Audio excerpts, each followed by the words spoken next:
السلام علیکم ورحمۃ اللہ وبرکاتہ۔ مرنے سے پہلے اپنا کفن بنا کر رکھنا کیسا ہے؟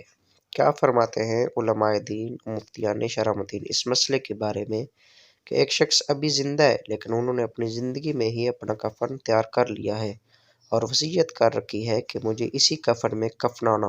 سوال یہ ہے کہ کیا ان کا زندہ ہونے کے باوجود اپنا کفن تیار کر لینا درست ہے؟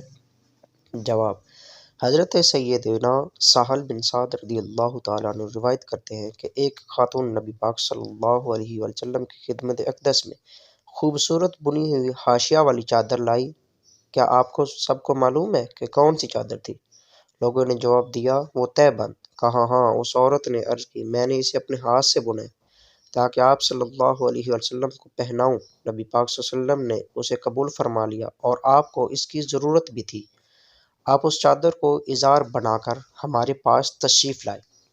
صحابی نے اس چادر کی تعریف کی اور کہا کہ کتنی اچھی چادر ہے، یہ مجھے پہنا دیجیے۔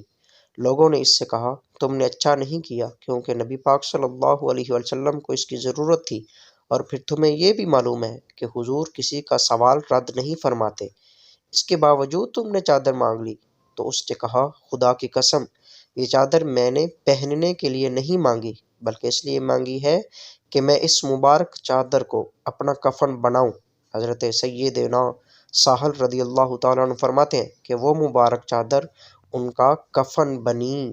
سبحان اللہ۔ لہٰذا اس بات سے ہمیں معلوم ہوا کہ زندگی میں اپنے لیے کفن تیار کروا لینے میں کوئی حرج اور مضائقہ نہیں ہے، بلکہ اگر کوئی کسی متبرک کپڑے مثلاً آب زمزم سے دھلا، کعبہ شریف سے مس شدہ یا فضائے مکہ و مدینہ سے آیا ہوا کپڑا اس مقصد کے لیے تیار رکھتا ہے تو یہ ایک مستحسن